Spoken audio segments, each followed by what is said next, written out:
Welcome to the Rude Dog Show. You may not know the gentleman to my left, but after today, you certainly should know him. Not only that, but follow him. Danny Vietti, social writer for CBS Sports in Major League Baseball circuit. Danny, good afternoon. How are you? Hanging in there. Baseball's back, so I'm feeling good. It's a good day today. How about you? I'm not doing too bad at all. There's a lot to get to in a very compacted time frame that we have. But I wanted to kind of start off with the laundry list of players that are currently just deciding to sit out. Uh, the laundry list just keeps growing and growing and growing. I'm going to talk about the teams that do not have it, and then we're going to jump into the teams that actually do have guys that are opting out. Braves have Eric Young, a coach, which would be very effective, essential component to the Braves system overall. Felix Hernandez, and of course the new Nick Markakis. Uh, I don't know how much of an impact he would have been, to be quite honest with you, but that remains to be seen. Diamondbacks, Mike Leake, that was kind of big. Pitcher dropping out there. Of course, David Price announcing that over the weekend that he will not return to the 2020 season because he's in fear of the COVID pandemic. We're talking about that as well. Brad Mills, Indians coach, Joe Ross, Ryan Zimmerman. That's going to hurt him a little bit at first base. Wellington Castillo, a catcher. Ian Desmond, Rockies outfielder, as well as Bill Evers and Bob McClure, which is a very key component for the Twins coaching crew. But of course, they were both sidelined by the organization. They're going to get paid regardless. I don't know how they decided to work that out, but they are. And of course, Tyson Ross, who's the only free agent that I know of, is currently not on a Major League Baseball team. Danny, welcome to the Root Dog Show. Look, we're talking about how everything is circling back around. We talked about it before we got on the show and on the call about how COVID-19 basically taking the air out of stadiums with no fans. And when we talk about these different stadiums, practice facilities are being closed. They're trying to relocate at the last minute. How are these? I mean, and I understand a lot of these players have their families and they have their health to think of and their family's health to think of, and they don't want to contract it, much less give it to their family. Is this more of a personal decision to not play in addition to, look, I have enough money. I just won a World Series. I don't need to play. I'm going to opt out for the 2020 season. How do pitchers, players, coaches basically make this determination? Is it circled around COVID-19? Is there more to it than that, or is that the only source? I think there's a lot that go into it that people really aren't taking into account. If you notice that laundry list that you mentioned, a lot of those guys are veteran players. A lot of those guys have families. They're 30 and above. We have yet to see any young players, 25 and under, say, I'm not playing. A lot of that could be because they think they're relentless. Some of it could be because they don't feel they would contract the virus, and if they did, it wouldn't be a big deal. And a lot of them don't have families on a day-to-day basis. A lot of these young stars, Ronald Acuna to Gleyber Torres, they might not have the big families that Mike Trout's having a baby right now. Garrett Cole just had a baby. There's veteran guys that are having families. They have other things to think about, and it goes without saying, family, health, that comes before baseball. These guys have lives outside of the stadiums.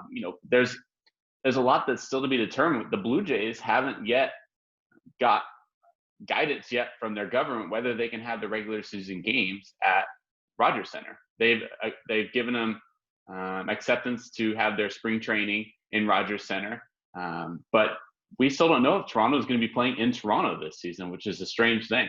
There's a lot that goes into it, and that laundry list you mentioned, it's going to start growing even more, because I think a lot of guys went into the spring training. A guy like Nick Markakis, they went into it with questions. They wanted to see how it would play out, and we haven't even been a week into this thing yet, and we're already having guys question the system. Sean Doolittle mentioned that we're not doing a good enough job providing results immediately. The Astros and the A's, just over the last 2 days, they've had to cancel workouts because they have yet to get their tests back from last Friday, their players' COVID tests. So the system is not perfect. I know it's a holiday weekend, and that probably would have slowed things up. But if we want this thing to happen, and that is a baseball season, we have to aim for perfection and fall a little bit short of that. But unfortunately, we're not aiming high enough, in my opinion. We're not aiming for perfection, and unfortunately, we're coming up way short. It continues to be the case with different parts of sports. Also, taking not necessarily these solid precautions. I mean, the bubble could burst in Orlando in the NBA. NFL could see guys continually drop off because of the truncated training camp seasons. Now they're cutting off preseason games altogether. You see organizations trying to find ways to curb it in their own way, in their own justified manner, based on the results that they're looking at, based on viable information. Is Major League Baseball always going to be behind the curve when it comes to these type of testings? What can be done in addition to what's being done right now to help offset and curtail more players dropping off like flies? I think informing the players is going to be most important, because we have yet to see, since this new spring training, summer camp, whatever you want to call it, we have yet to see Rob Manfred or any of the baseball executives really come out and lead. Today's Monday, so it's been about 5 days ish. We've seen Rob Manfred in the headlines a little bit, doing an interview here and there. We need a guy to step up and say, look, there was news that came out last Friday. There was, I believe it was 1.6% of players tested positive for COVID during those first tests. There was no one that came up to the podium and had a press conference and informed the players of what's going on. You're seeing, so I don't want to get too political here, but you're seeing governors across the country here. They're going up to the podium and they're going on live television. They're informing residents of their respective states of what's going on. They're updating them. Who's updating the players? They're getting texts left and right. They're having to hear news through the media in order to be informed about what's going on with their own jobs, with their own daily lives. Major League Baseball needs to have somebody. May it be someone that they hire, maybe it could be a new hire, or they need to have someone already in their system stepping up, informing these players. It could be just a newsletter every single day informing these guys what's going on. But unfortunately, there's so much unknown. And I understand that a single guy might not be able to inform so many different players of everything that's going on. But a simple, like I said, a simple newsletter, a simple press conference would really go a long ways, because we've seen it, especially these last couple of months. The players and the owners, the trust is not exactly there between those two sides, and the trust between Major League Baseball and its players, it's fractured, to say the least. And so going into the season, they're not building any more trust by not having a guy step up and informing these players on a day-to-day basis. I really think they need to look themselves in the mirror. That's Major League Baseball. And they need to do a better job of just being transparent in everything that's going on a day-to-day. Yeah, I do as well. I've always been critical of Rob Manfred, only for the standpoint, and you can go back a little bit further. I'm not going to get political either. I don't like talking politics in sports. Unfortunately, there is politics in sports. You have guys coming out of absolutely nowhere within the locker room stating, and I'm not going to use players' names, so you can find that you can Google it or what have you, but guys saying that not very comfortable talking about racial issues inside of a locker room, predominantly by other races. And so being able to speak out wasn't usually player friendly. I don't know how much truth there is to that or isn't to that, only for the simple fact that it took him how many years to finally actually say something, to speak up and speak out. Personally, if you have a problem with something, I've had this conversation back and forth on social media. Of course, that kind of goes round and round, kind of trying to pin the tail on the donkey. But when we're talking about transparency, honesty, being open with your feelings in relation to and how it relates to your locker room, how it relates to your mindset, how do you feel about playing in the upcoming season? What is your day-to-day like?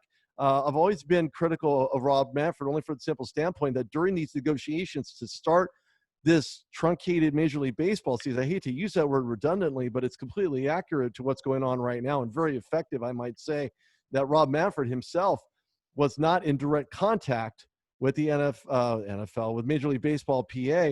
In other words, in order to help kind of facilitate talks more in person than it would be to Zoom call or to send a text message, as you alluded to. I think that Rob Manfred may not be the guy for the job. Again, I'm not into politics. I just want the right guy in the right position to do the right thing. And I don't think Rob Manfred did it. And it kind of self-imploded when you're talking about what happened with the Astros and the scandal and, different clubs also being penalized after the fact. They don't get their titles stricken. They just get draft picks. They get penalized money and things of that nature, kind of similar to what happens in the NFL. So I think the system is broken to an extent. I think it's getting better. Could it get better? Could you see more activity? if there's anyone, would you want Bud Selig back? If there's one commissioner you would want back other than Rob Manfred as commissioner, who would that be? Selig definitely had his fair share of criticism, and much of that deserved as well. So I think Major League Baseball, to your point, I don't want to jump and say that it's broken, but there's definitely some lines that have been detached, if you will, over the last few decades. Major League Baseball as a whole has got to be better. And to your point, I think it is getting better. They're doing a better job. We talk about social media a lot. They're doing a better job with social media too. They're allowing content creators to create content. The last 5 years, they were having copyright issues between guys like John Boy to Pitching Ninja, some of the bigger content creators. They were throwing out copyright issues left and right, and it was handcuffing these guys, these great, really talented, creative guys, from giving baseball the exposure it needs. Major League Baseball saw it, at least at first, they saw it as if these guys were stealing their content, and Major League Baseball wasn't getting the attention that they wanted it to get. In the process, they wanted to go at least. And so the last couple of years, they're doing a better job. They're allowing Pitching Ninja and John Boy, and there's a handful. Those are just a couple of the guys, but there's a handful of creators out there that are building the game through youth. Major League Baseball's done a better job themselves on social media too. And so to say I want a new commissioner, I don't necessarily want to jump that far, because we've seen over the past however many decades, we've gotten a new commissioner, and a lot of that really has a lot of the same issues remain. I don't think Rob Manfred handled the cheating scandal with the Astros or with the Red Sox, and then all of a sudden there was news of the Yankees as well. We've yet to really hear what they're going to respond with the Yankees, or what they're going to do or implicate the Yankees with from those implications. So there's a lot of questions still remain within that Major League Baseball office. Rob Manfred's getting a lot of that criticism. I actually thought Manfred did a really good job. He earned some of my respect the last week of those negotiations. He needed to step up. If we wanted to have a Major League Baseball season, he needed to step up. He did. He said, look, we're going to have a 60-game season. Let's get the ball rolling. Let's get these I's dotted and these T's crossed. And they did. Within 48 hours, they had a season. We were at a point, I want to say it was a Wednesday or something. Mm-hmm. We were done. Everybody was upset with baseball. Everybody was done with baseball. 48 hours later, we were having a season ready to go. So the narrative completely changed. I think a lot of that credit goes to Manfred and him stepping up. But it goes back to my point earlier. You can't just make a statement and let it fall through and kind of let it play out as if these players are lab rats. You have to step up. You have to be hands-on as a commissioner, especially in times like these and such the circumstances that they are. You have to step up and you have to oversee things with a hands-on approach. Yeah, no, I definitely agree with you. And I think I don't want to not give Manfred any type of credit. I do, certainly. But what would actually convince me to give him the credit that he deserves is, as we were talking about earlier, this is Rudy Reyes. Danny Vietti joins me here on the Rude Dog Show. It's about action. It's not about words. It's about action. And that's applicable to all commissioners and all major league sports worldwide, for that matter. Soccer, football, as they want to call it, the NFL, NASCAR, everybody's going about things the right way. When you talk about Major League Baseball, I think what could really be the defining moment for Manfred is to not only have these COVID tests come back negative, but to reach out to these players, if not individually, collectively as a club, to say, look, I understand we're doing some trying times right now. Let's find a way to get this done. Let's stay safe, sound, healthy, keep ourselves healthy, keep our families healthy, and really hit home that he's connected with the players. I think that once the season is done, as again, I'm not trying to be dismissive, but if the season goes through without a hitch, without any major stars, like we were talking about Mike Trout earlier, he just had a baby, guys who are starting to build their families, not really at the end of their career, but kind of a midway, or kind of a point where they can make the decision as to whether or not they want to retire. I mean, Trout can retire and call it a day. I mean, he's a multi-million-dollar man there in Anaheim, but I think Manfred could really put the screws to everything and make it a solid building house if there's a successful season and the right team is crowned for the pennant. That's just my opinion. What are your thoughts? No, I completely agree with you. And I don't mean to talk in circles here, but going back to your point too, let's say hypothetically, or even I'll take myself as an example. Okay, I work remotely from home for the most part. And all of us at CBS Sports are ever since this COVID pandemic has gone on. My boss, and I'm not bragging here, I'm simply laying an example of what Major League Baseball should be doing. Our president of CBS Sports, Jeff Gratula, he updates us on a daily basis. He sends us an email. He has a meeting every Friday, and he offers what he calls office hours every Thursday for anyone to come in that has questions, whether they're questions about COVID, whether they're questions about the business, whether they're questions about where the company is going, and whether we should be concerned about the future of CBS Sports. I'm working by myself. If you look at my office here, I'm all by myself here. I got my dog next to me, and that's about it. I don't have to worry about other people. Major League Baseball players, they're going into their stadiums right now. They're dealing with, I would guess, I know they're breaking it into morning workouts, afternoon and evening. There's probably 50 plus people in that building at least. And they're not being educated about what's going on. They're not being informed. They could be walking next to a guy who could be contracting the virus. They would have no idea because they haven't gotten their results back.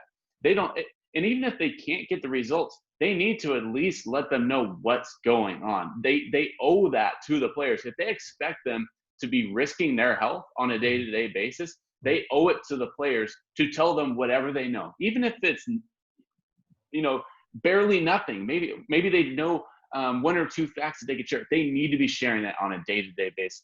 If we want to crown a champion and it be legitimate, we're going to have to get from point A to point B first before we can even think about crowning a champion. Yeah, no, I completely agree with you. And to your point as well, I work for iHeartMedia, and they're always on top of, if you're feeling down, if you're not feeling quite well, if this being indoors, working from home is adversely affecting your ability to perform, your ability to sleep, your ability to eat and live a somewhat normal life when you're basically stuck at home.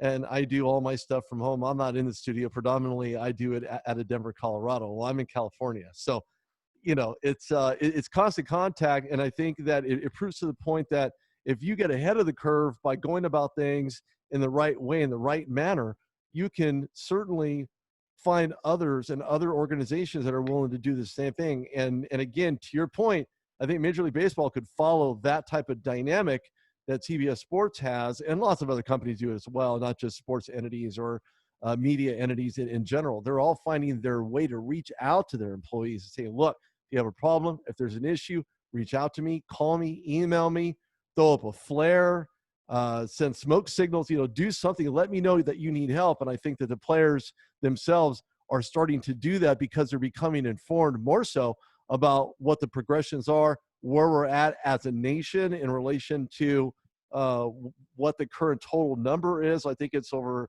500,000 or some nonsense number like that. Right now, it's just ridiculous. But if we just find a way to, and I say this on social media, I don't want to sound like a social media freak or anything, but that's kind of what we're all basically doing right now. We're not interviewing players. We're not talking to players. All we're doing is utilizing social media to let people know, look, hey, we're here. We care. We want to get your solid feedback. My statement would be to all those guys is, look, hashtag mask up. Just mask up. If nothing else, just put the mask on and call it a day and find a way to try to curb this thing in some way, shape, or form.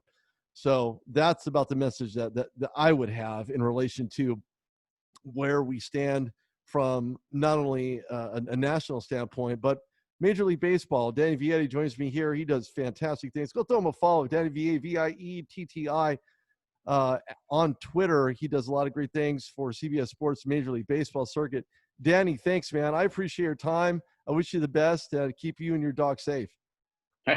Thank you so much, Rudy. Stay safe down there in Southern California, all right? Thank you. I appreciate that. Take care. Thanks, Danny. Bye.